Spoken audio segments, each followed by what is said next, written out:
Olá pessoal, estamos começando o programa Resenha de Mercado na nossa Estúdio 92.3 FM de Cascavel. Eu me chamo João Fernando, sou gestor de negócios e a partir deste momento vou passar para vocês aí todas as informações que fizeram preço no nosso mercado financeiro na semana passada e aquilo que a gente pode esperar para esta semana, para o resto do mês aí, para o semestre e para o nosso ano, né pessoal? Estamos chegando aí praticamente na metade do ano, né, 2025. E aí, como que você tá performando esse ano? Como que estão os teus investimentos? 2025 surpreendeu assim como 2024? Como que tá aí a previsibilidade? Como é que estão os teus investimentos? Comenta para nós aqui depois nas nossas redes sociais.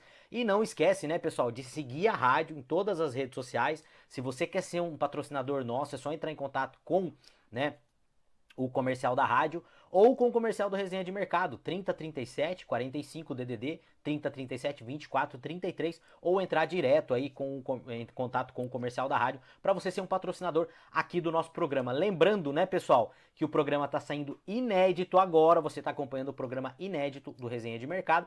E às terças-feiras, agora não é mais às segundas-feiras, às terças-feiras, às 19 horas, vai sair em todas as redes sociais do Resenha de Mercado. Segue lá, Resenha de Mercado JF em todas as redes sociais. Nós somos Spotify, YouTube, TikTok, LinkedIn, Facebook, Instagram. Nós estamos em todas as redes sociais e depois esse programa sai inédito lá. E também não esqueça de entrar na nossa comunidade. Qualquer rede social que você estiver vendo o programa Resenha de Mercado ou um corte nosso, é só você entrar em contato conosco, né, e pedir para entrar lá no nosso grupo fechado, tá? Não tem custo nenhum para você fazer parte da nossa comunidade. Pessoal, bora lá, vamos falar de mercado.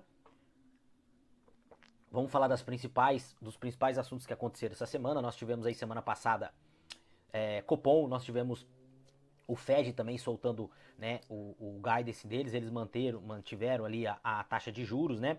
No Brasil nós tivemos elevação, nós vamos comentar um pouquinho agora, que isso acaba impactando um pouco aí, principalmente, né, quem é empresário, quem está no mercado de trabalho, você trabalhador, né, que precisa financiar carro, precisa financiar casa, né? Para quem precisa de alavancagem aí pro seu negócio, isso aí acabou impactando e a gente sempre fala aqui em todos os programas, né, pessoal? O reflexo da nossa taxa de juros, que ela está acima do teto, que já é um teto absurdo, né? Que é um teto de 4,5, que está muito acima do teto nos últimos 12 meses, batendo quase 6%, está muito acima. Tudo isso é influência da política macroeconômica do nosso governo. Nós temos uma anomalia de um governo que fica dando benesse para as pessoas, que na verdade não é benesse. Não existe almoço grátis. Quando o governo aumenta um Bolsa Família, quando o governo dá um bolsa não sei o que, ele tá tirando do bolso do próprio trabalhador. E isso não é bom para o trabalhador, conforme muitas pessoas economistas e governo falam. Isso não é. Isso é terrível para o trabalhador. Terrível, porque isso sai do bolso dele. Ele tá dando uma benesse que tá saindo do bolso dele. E na verdade, se ele tá dando 10, ele vai ter que pagar 15 depois. Sabe por quê? As benesses que o Estado dá para as pessoas, já falei várias vezes aqui no programa, é uma forma de pegar o dinheiro nosso e passar para grandes conglomerados. Não são todos, mas alguns grandes ele acaba passando. Isso é uma forma de ajudar os bancos. Sabe por quê? Porque quando o governo dá um bolsa, qualquer coisa para as pessoas, que eu sou radicalmente contra, não deveria dar nada de benesse para ninguém. Fala assim, ah, mas as pessoas precisam. Não, as pessoas precisam se desenvolver e as pessoas precisam de trabalho. Ah, mas aí a pessoa tá na linha da miséria, como é que vai fazer? Precisa dar esse auxílio. Deixa eu te perguntar, tem bolsa um monte de coisa e não tem um monte de gente na miséria no Brasil? Não resolve, não resolve. Você faz duas coisas quando você dá auxílio para a pessoa. Primeira coisa, você tá tirando do bolso dela e encarecendo as coisas para ela lá na frente, vai ser muito pior, você tá plantando mais miséria. E segundo, você gera reatividade nas pessoas. Quanto mais benesse você dá para a pessoa, menos ela vai querer ir atrás. Isso é do ser humano, não é eu que tô falando não, tá? Isso é neurociência, isso é do ser humano, que mostra que quanto mais reativo a gente é, quanto mais a gente recebe, menos a gente corre atrás, tá? Isso é do ser humano, nosso cérebro, ele é feito para poupar energia.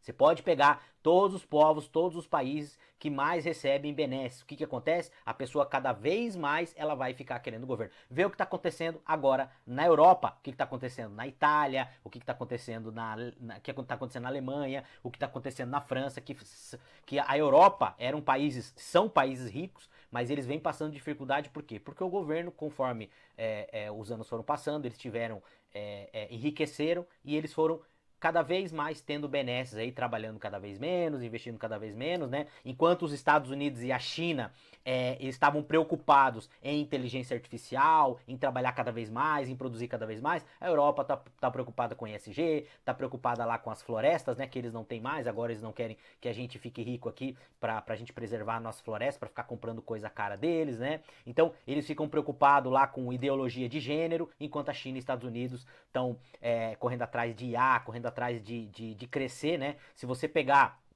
a crise lá do subprime 2008, a renda per capita americana e a renda per capita europeia era a mesma. Hoje a renda per capita americana é quase 3 vezes mais que a renda per capita europeia. Se você pegar hoje, se eu não me engano, o Mississippi, que é o estado mais pobre dos Estados Unidos, ele tem a renda per capita muito maior do que a maioria dos países da zona do euro. Então, pessoal, não tem almoço grátis, tá? Então, quando o governo pega dinheiro, quando o governo pega e fala que tá dando dinheiro pro pobre, o pobre não consegue guardar aquele dinheiro. Se ele recebe lá 1.600, 2.000 reais, o que ele vai fazer? Ele vai gastar tudo. E onde que ele vai gastar? No jogo do tigrinho, ele vai gastar lá na empresa de imóveis, ele vai gastar lá na empresa de celular, ele vai lá no banco, vai fazer um financiamento para comprar uma moto, e esse dinheiro vai para onde? Vai para os grandes conglomerados que conseguem guardar dinheiro e conseguem se proteger da inflação. Então, quando o Estado, e eu não estou falando desse governo, tá, pessoal? São todos os governos que nós tivemos até hoje, depois da Constituição de 2008, de 88.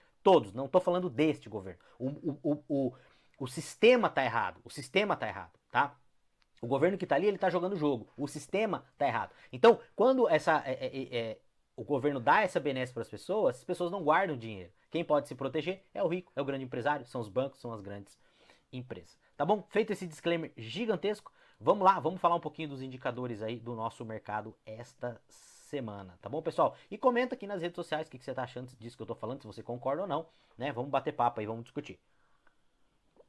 Ibovespa, né, pessoal? Encerrando a semana aí com uma alta de 1%, 136 mil pontos. E um detalhe, tá, pessoal? Nós tivemos na semana passada o tal do touro de ouro, né? Recorde, né? O Ibovespa bateu a sua máxima, que foi 137 mil pontos. Recorde máximo histórico do Ibovespa. Porém, né? Se você for converter isso em dólar, a gente está muito, mas muito longe aí do nosso recorde histórico, tá? Mas, né, simbolicamente o Ibovespa bateu 137 mil pontos. A gente falava lá no começo do ano. E aí? Ibovespa é 140 mil pontos, é 150 mil pontos ou é 100 mil pontos? Né? Parece aí que no curto prazo, né, nesse curto prazo de 5 meses aí, o Ibovespa performando bem aí, 136 mil pontos. Então a foto tá muito bonita, né? E no ano, né, Ibovespa aí performando quase 14%, pessoal. E a gente tá vendo uma coisa que nós vimos lá no mercado americano, né? Mercado, juro alto e bolsa performando. Geralmente é o contrário, né? Quando a gente tem uma taxa de juros muito alta e ela começa a competir com a bolsa, porque o teu risco de rentabilidade é muito menor, né? Você está ganhando lá 7%, o governo brasileiro hoje paga mais de 7% fora a inflação, sem risco praticamente nenhum, né? Enquanto na bolsa aí você tem empresas pagando 6, 7, a média aí 6%, 5% de dividendos, só que você tem um risco muito maior. Só que esse risco, pessoal, é um risco de curto prazo, tá? Lá no longo prazo, na minha concepção, não é nenhuma recomendação, o risco de investir no governo, tá? O risco de investir no governo, ele praticamente é o mesmo risco aí das empresas, porque um depende do outro, né? Na verdade não, né? Na verdade o governo depende muito mais da gente, das empresas, do que as empresas do governo, né? Na verdade o governo é um sócio, né? Se eu posso dizer essa palavra, é um sócio maldito, né? Porque é o que mais leva e é o que nada produz, e ainda esse dinheiro que ele pega ainda é jogado pelo ralo, né? Não que eu seja contra o governo, já falei de várias vezes para vocês aqui, eu não sou contra o governo, eu acho que o governo ele é essencial, a gente precisa ter Estado, o Estado ele é essencial, só que não da forma que a gente tem aqui. A gente precisa reformar o Estado que a gente tem, tá bom? Vamos lá. Falando um pouquinho aqui do SP500, tá, pessoal? SP500 performando aí também uma leve alta, praticamente no 0 a 0 aí nessa semana, 5.659 pontos. E no ano, né, praticamente voltando aí, né, tava com uma queda aí de mais de 10%, e o SP500 mostrando aí a sua força, né, as empresas americanas mostrando a sua força, apesar de toda essa bagunça do Donald Trump aí, das tarifas, que já tá começando a afetar os Estados Unidos, as exportações, as importações, né, os preços lá dentro já começaram a ser afetados, a gente sabe, eu já falei nos outros programas aqui para você, que os Estados Unidos e a China, eles vão ter que entrar no acordo, né, não tem jeito, um depende do outro, né, o SP500 aí, com uma queda aí de 3,56% no ano, tá, pessoal? Então, a gente vê aí uma queda, né, no S&P 500, mas já recuperou bastante, tá? Com uma queda de mais de 10%, tá? Falando um pouquinho de dólar, né, pessoal? Quando o dólar cai, é excelente para nós. Primeiro, é bom para nós porque arrefece as coisas aqui dentro, o custo das coisas, porque eu já falo para vocês aqui, começa a investir em dólar, começa a pegar um pedaço do teu patrimônio e começa a dolarizar ele. Sabe por quê? Porque você ganha em real, mas você vive em dólar, tá? Quando vem as pessoas falam, não tem que se preocupar com o dólar, porque eu não como dólar, eu não recebo em dólar, eu não pago em dólar. Sim, você recebe, é pior, você recebe em real, mas você vive em dólar. Tudo que você vai fazer é dolarizado. Tudo, absolutamente tudo que você vai fazer é dolarizado. Então você precisa começar a proteger o seu dinheiro. Mas o dólar perde valor? Perde, mas ele perde uma velocidade muito menor do que o real, tá? Então o dólar aí, uma queda de quase 1% na semana, fechando aí na sexta-feira passada, né, com 5,64 e no ano, né, pessoal, uma ótima notícia aí, o dólar caindo quase 10%. Lembrando, tá, pessoal, essa movimentação de queda do dólar, tá, é fator externo, tá? O Brasil hoje paga o maior juro real do planeta. Então é isso que está ajudando a segurar o dólar e também as nossas exportações, né? O Brasil exporta mais, entra mais dólar, maior oferta, começa a diminuir o valor da moeda, tá? Outra coisa, pagando uma taxa de juro absurda hoje, que é mais de 7% real aqui dentro do nosso país, que a longo prazo o governo não vai conseguir pagar isso aí, tá? O que acontece? Você traz mais dinheiro pro gringo, do gringo também pro Brasil, e isso acaba aumentando a oferta de dólar aqui no país, e o dólar também cai. Excelente por duas coisas, como já falei para vocês, né? A gente tem uma queda aí, arrefece um pouquinho a nossa inflação, as coisas ficam um pouquinho mais baratas, né? O diesel até diminui um pouquinho e dá uma baita oportunidade para você comprar dólar, né? Nós chegamos a dólar aí a 6,30, né, pessoal? 5,64. Eu comprei muito dólar a 4,90, a R$ 5, né? No começo lá de 2023, final de 2022, não é nenhuma recomendação, tá? E para você que é investidor de Bitcoin, né? Você voltou a sorrir, né, pessoal? Bitcoin também chegou a bater 104 mil dólares, né, pessoal? O Bitcoin que havia caído aí no começo do ano, né? Chegou a bater aí ficou abaixo aí de 90 mil dólares, voltou a subir e subindo forte, né, pessoal? Esse é o resultado das baleias, aquilo que a gente vem falando no programa para vocês a todo tempo. Pessoal, o Bitcoin começou a cair, muita gente realizou o que as baleias vão fazer, que são os grandes investidores, né? O Michael Saylor lá da MicroStrategy, né? É um cara que vem comprando Bitcoin. A Melius aqui no Brasil comprou 10% do caixa dela, né? Em Bitcoin também. Pessoal, os governos estão entrando, nós temos mais empresas entrando, a gente tem os ETFs comprando bastante Bitcoin. Vai chegar uma hora que não vai ter Bitcoin para quem? Para todo mundo que vai querer. E lembrando, tá? O Bitcoin, hoje, mais de 50% das criptomoedas estão na mão das pessoas, tá? Não estão em fundos e não estão nos governos. Os governos estão começando a se posicionar no Bitcoin e o Bitcoin fechando a semana aí em 102 mil dólares. Uma alta na semana de quase 9% na semana, né? E no ano aí, né, pessoal, no acumulado do ano aí, uma alta aí de 10%, tá bom? Falando um pouquinho do índice do fundo imobiliário, índice de fundo imobiliário, tá bem resiliente esse ano, porque a gente sabe que o fundo imobiliário ele tem uma correlação negativa, né, inversa em relação à taxa Selic. Quando a taxa Selic sobe muito, fundo imobiliário tende a desvalorizar porque ele acaba competindo, né? O cara pega o dinheiro que lá do fundo imobiliário que está pagando 1% ao mês, né? Que é a média aí que o fundo imobiliário paga. Uns pagam menos, uns pagam um pouco mais, né? E o cara acaba colocando lá no Tesouro Direto. Só lembrando, tá, pessoal? Se você coloca o teu dinheiro no Tesouro Direto ou no CDB, você vai pagar imposto de renda. No fundo imobiliário, o fundo imobiliário ainda é isento e você pode ter a valorização da cota. Falo sempre para vocês aqui. Fundo imobiliário é uma coisa muito interessante aqui no Brasil. Eu olho muito mais para fundo imobiliário do que, por exemplo, para ações. Por quê? Porque os fundos imobiliários têm muito fundo imobiliário descontado, ainda não é nenhuma recomendação. Então, fundo imobiliário praticamente no 0 a 0 aí. Na semana uma queda de 0,34 e no ano surpreendendo, tá? Tá muito resiliente o fundo imobiliário, uma alta aí de quase 10% no ano, tá, pessoal? E aqui, vamos embora para as notícias da semana, tá? A gente teve aí essa semana alta da Selic, né? E aqui uma matéria do Poder 360. Política monetária seguirá significativamente contracionista, diz BC, né, pessoal? Nós tivemos aqui, ó, na quarta-feira, né, o cupom subiu, né, decidiu elevar a taxa Selic em meio ponto percentual. A taxa básica de juros sai de 14,25 para 14,75, tá? A decisão se deu por unanimidade. Todos os membros concordaram em aumentar a taxa, até. Trata-se de um maior patamar desde agosto de 2026, tá? A alta Selic, batendo recorde também. Quando a Selic estava em 14,75, tá? 2006 era o mesmo governo que está hoje aqui, tá? Era o mesmo governo que estava hoje aqui, ao ano, tá? A taxa ficou neste nível de junho a 30 de agosto de 2026. Naquele momento, o presidente era o mesmo que nós temos hoje, o presidente Lula, tá? O Copom também argumenta que a decisão é compatível com o objetivo de fazer a inflação corrigir para a meta IPCA, tá? O Índice Nacional de Preço ao Consumidor Amplo, anunciado até março de 2025, acelerou para 5,48. Me conta aí. Você acha que a inflação é só de 5,48? Conta aqui para mim, né? E aí eles deram aqui algum contexto, né? Por que a Selic aumentou.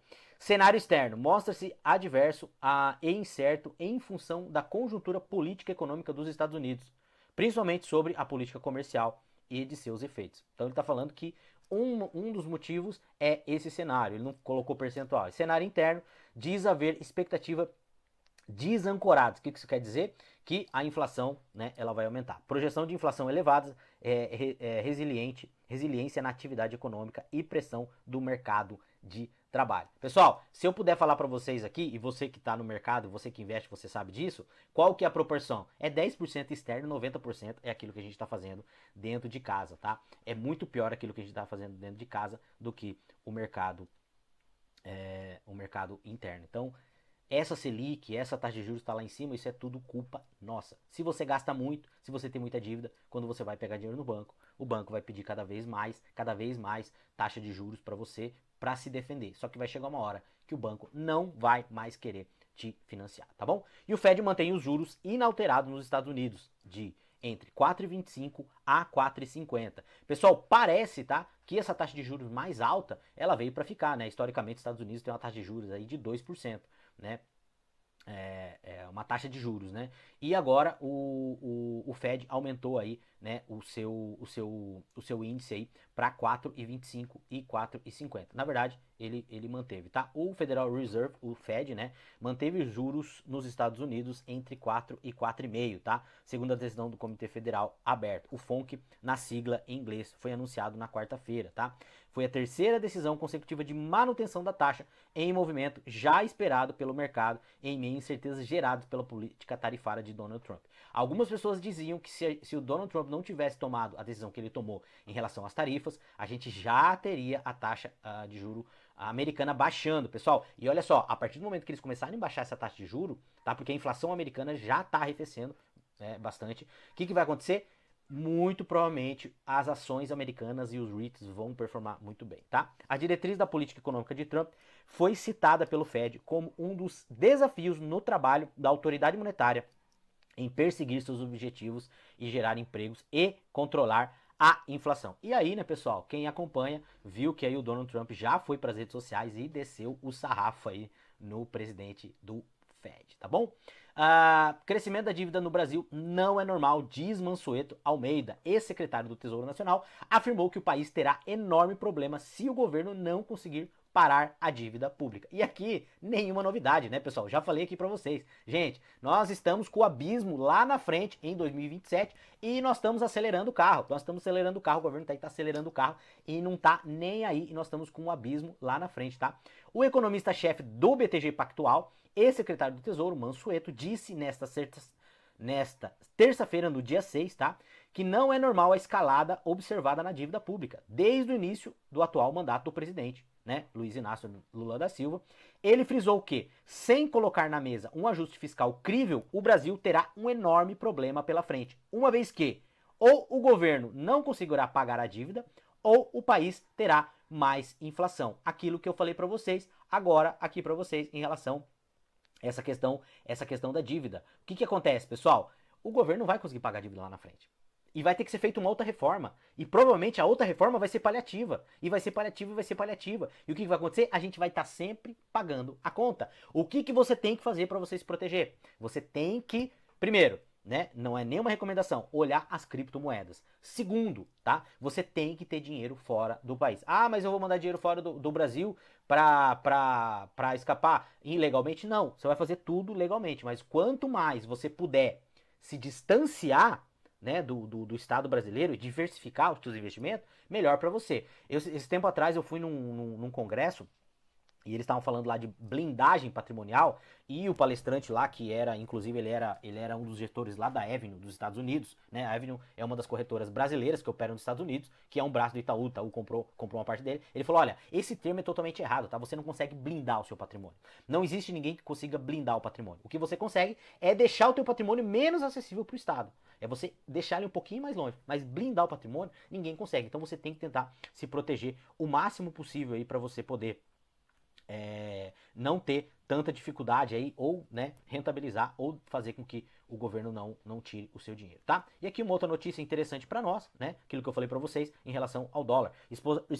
Exportações do Brasil para a Rússia e China chegam a 20 bilhões. Dados do Comex, tá, revelam que o valor correspondente somente aos 3 primeiros meses de 2025. Dados do IDIC, tá? Comex Start, Ministério do Desenvolvimento, Indústria, Comércio e Serviços, mostram que as exportações do Brasil para a Rússia e China alcançaram a marca de 20 bilhões somente nos 3 primeiros meses, tá? O levantamento aponta a China como o principal destino de exportações brasileiras, totalizando um valor de 19 bilhões de dólares, tá? Entre os principais produtos exportados para os países estão, né, grãos, com 6, quase 7 bilhões, minério e óleo bruto e petróleo e minerais betuminosos, né, com mais ou menos aí 4 bilhões, tá? Então foram exportados aí para a China 7 bilhões de soja e minérios aí 4 bilhões, pessoal. E aquilo que eu falei para vocês, isso aqui tudo ajuda a arrefecer o dólar no nosso país, né? Porque entra mais dólar e toda essa briga aí entre Donald Trump e o Xi Jinping acabou respingando de uma forma boa aqui para o nosso país. Vamos ver até onde isso vai durar, porque eles vão ter que entrar num acordo, tá? Indústria do Brasil supera expectativa em março e produção cresce no ritmo mais forte em 9 meses. E aí, pessoal, isso aqui parece uma notícia boa, né? Parece uma notícia boa, mas não é, porque a indústria, ela não está crescendo de uma forma sustentável. A nossa indústria está crescendo de uma forma de gasto, né? De gasto. A indústria, você acaba gerando uma demanda artificial para a indústria, que a indústria vai produzir e vai chegar lá na frente, não vai ter o que fazer, tá? São Paulo, Rio de Janeiro, Reuters, indústria brasileira retomou um ritmo em março, tá? A produção cresceu bem mais do que o esperado. No ritmo mais forte do que os 9 meses, mesmo diante do aperto nas condições financeiras e o aumento de certezas externas, tá? Em março, a produção industrial cresceu 1,2 em relação ao mês anterior, resultado que ficou bem acima das expectativas em pesquisa da Reuters, tá? Que de alta, que era de uma alta de 0,3. A leitura mensal foi a mais alta desde junho de 2024, tá? Que era de 4,3, dando um salto após a estagnação em fevereiro e avanço apenas de 1% em janeiro, tá? De acordo com os dados divulgados nesta quarta-feira, pela o Instituto Brasileiro de Geografia e Estatística, o IBGE. E aí, né, você olha essa notícia e parece que é uma notícia boa, né? Mas a verdade é que a gente continua crescendo, mas continua crescendo na base, né, do gasto. E isso não é bom, porque chega uma hora que o limite do teu cartão de crédito acaba e aí você não tem mais o que fazer, tá? CNA crê que entre acordos Estados Unidos e China falam em cautela para o agro brasileiro, aquilo que eu falei para você, tá? Em São Paulo, tá? Os Estados Unidos e China chegaram a algum acordo para encerrar a guerra comercial. Chegarão, tá? Eles estão reunidos, parece que eles estão reunidos lá na Suíça, ou se reuniram na Suíça, para fazer esse acordo. O que pode respingar sobre o agronegócio brasileiro, que atualmente está vendo maior demanda de chineses por conta da disputa tarifária, diz nesta terça-feira o presidente da Confederação da Agricultura e Pecuária do Brasil. Na minha visão, vai haver acomodação. Geralmente aparece alguém para fazer o acordo, né? E a gente já falava isso aqui desde o começo lá. Assim, vai ser o acordo entre Estados Unidos e China, afirmou João Martins durante um evento Cenário Geopolítico e Agricultura Tropical promovido pela entidade em São Paulo. E aí, pessoal, o que, que acontece? O que, que uma empresa, o que, que um país deveria fazer? Você começou a exportar mais, você começou a ganhar dinheiro, o que, que você vai fazer? Você vai pegar o teu dinheirinho e você vai guardar. O que, que geralmente o Estado faz? Quanto mais ele arrecada, mais ele gasta. Quanto menos ele arrecada, mais ele gasta também. Ou seja, ele está sempre gastando. Então, em vez de a gente fazer um colchãozinho de reserva, e o pessoal vem conversar com, mas não tem sentido, por exemplo, o Estado ter dinheiro guardado. Vai ver os países que enriqueceram, se eles não guardaram dinheiro. Né? Vai ver os países hoje que têm um bem-estar social melhor, se eles não têm dinheiro guardado. Sim, o Estado tem que ter dinheiro, sim. O Estado tem que ter dinheiro guardado, sim. Agora, o Brasil não tem como a gente fazer isso, porque eles gastam muito mais do que eles arrecadam, né? E aí, mais uma aqui da nossa série, hashtag já tirou o teu dinheiro do nosso país. 323 aliados de Lula trabalham em conselhos com remuneração adicional, tá? Indicados inclui dirigentes do PT, ex-congressistas e comissionados sem credenciais técnicas adequadas para funções, diz jornal. Pessoal, hashtag já tirou o teu dinheiro do Brasil hoje, os incompetentes com atitude, tá? O governo do presidente Lula indicou 323 aliados políticos para o Conselho de Empresas Estatais e Privadas com participação acionária da União. A prática identificada em levantamento do Estadão, publicado na segunda-feira, dia 28 de abril, tá? Permite que nomeados recebam remunerações adicionais que podem elevar rendimentos mensais a 80 mil. E o que, que acontece aqui, pessoal? Tem algumas empresas, né, que o governo é acionista e o governo tem direito a colocar uma pessoa lá no conselho. O que, que eles fazem?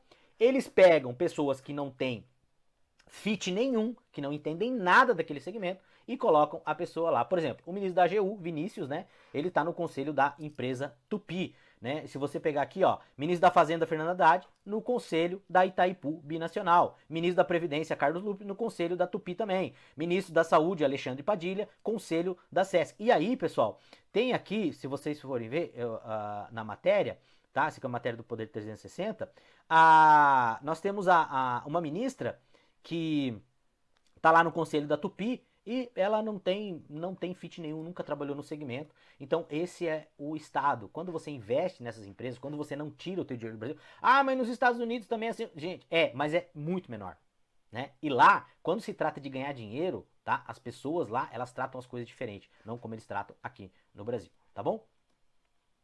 E aqui uma outra matéria, tá, pessoal? Em 30 anos, salário do servidor público cresce 23% e no setor privado cai 4%. Pessoal, isso aqui é uma matéria, tá? Que é uma matéria, não é uma matéria nova, tá? Uma matéria, mas eu achei bem interessante, queria trazer para vocês aqui, tá? Só para vocês terem uma ideia, nos últimos 30 anos, tá?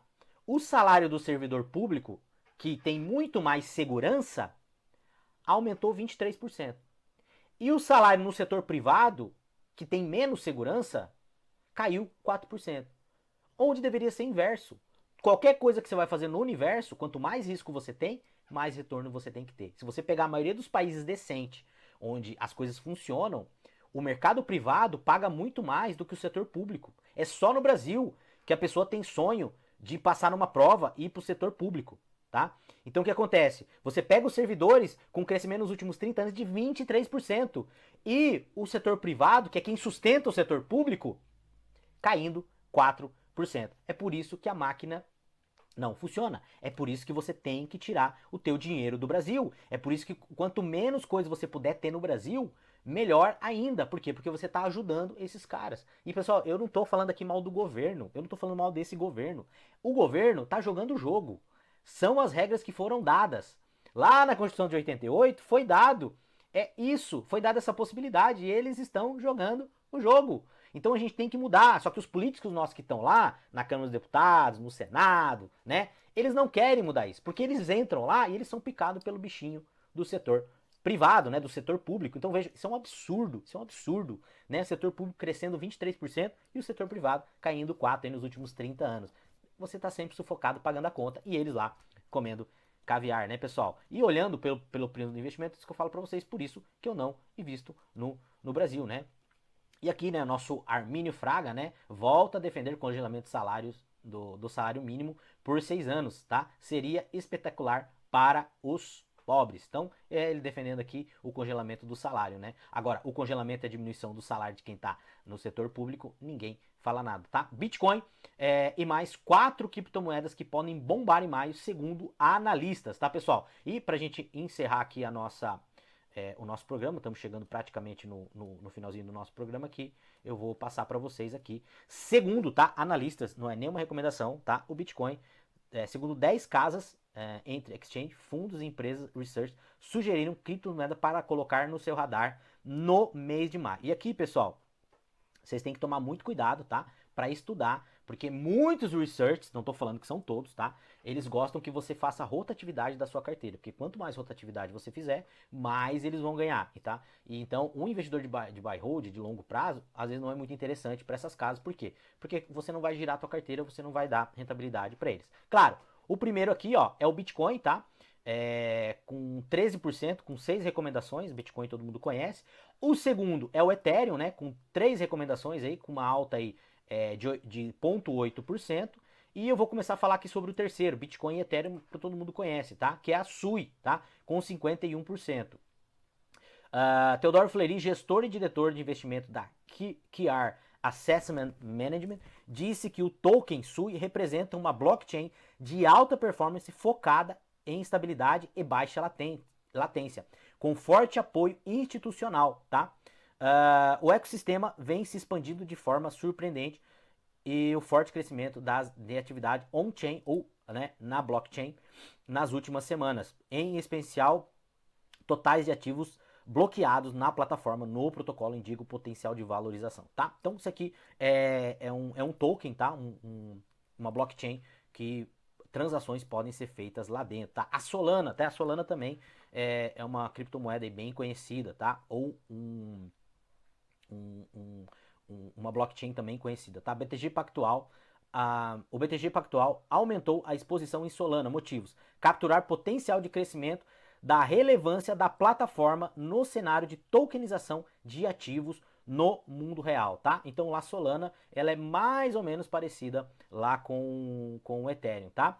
A Chainlink, tá? Chainlink vale a pena porque é um projeto essencial na infraestrutura de vários protocolos de cripto e tem o papel crucial de fornecer dados externos para alimentar smart contracts, que são contratos inteligentes, que eu acho que no futuro aí vai revolucionar o mercado. O que são os contratos inteligentes? Bom, quando você, por exemplo, quando você vai comprar um carro, comprar uma casa, né, você tem o risco de contrapartida. O que é? Às vezes você dá o dinheiro para a pessoa, o carro tem alguma coisa que você não conseguiu ver e depois você tem que resolver isso. A casa, a mesma coisa, a pessoa pagar, passar a escritura, depois não terminar de pagar.